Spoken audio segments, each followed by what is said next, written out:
Guys আমাদের জলখাবার খাওয়া হয়ে গেছে কমপ্লিট। আর একটু ভাবলাম বসি ভিডিওগুলো দিচ্ছিলাম, তো ভিডিও দেওয়া হয়ে গেছে কমপ্লিট। এবার আমি যাবো স্নান করতে যাবো। তার আগে আমার অনেক কাজ, যেমন কাপড় জামা কাঁচা হয়নি, বেলা 12টা বাজলো, ভাত হয়ে গেছে কমপ্লিট, কিন্তু এদিকে কাচাকুচি এখনো হলো না।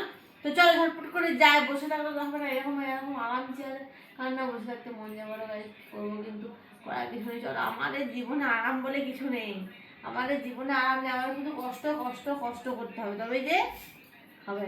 চলো বসে থাকলে আর বসে থাকতেই মন করবে। পাম্পে জল নেই, পাম্পে জল শেষ হয়ে গেছে।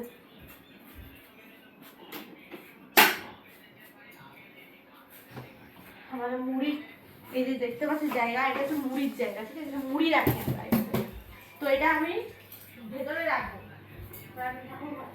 তারপর কি করে দিই, এখানে সবসময় পাখা চলে, ঠিক আছে?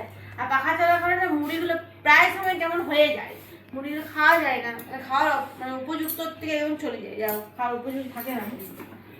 তো এই কারণে হচ্ছে গিয়ে আমরা এখানে ঠাকুর ঘরে রাখি, ঠাকুর ঘরে পাখা নেই। তো চলো গাছ বেশি কথা না বলে ঝটপট করে রান্নাগুলো করবো। আর এখন হচ্ছে কি কাচাকুচি করবো। তো চলো, পাম্প চালিয়ে দিয়েছি, এক বালতি আজকে কাপড় আছে, বিছানার বেডশিটটা আমি মেখে দিয়েছি। চলো ঝটপট করে এগুলো কাচি, কেচে স্নানটা করে চলে আসি।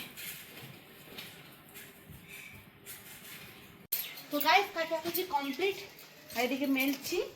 আর আজকেও ছাদে গেলাম না, কারণ কি প্রচুর পরিমাণে রোদের তাপ পাই যাবে। এই কাপড়গুলো আমি কি করি না, এই কাপড়গুলো আমি ভাত, এই সকল হাত টাত মোছামুছি, রান্নাঘরে সবসময় তো দরকার হয়।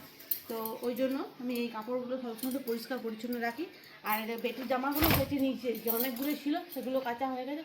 তো চলো এরপর স্নান টান করে চলে আসি।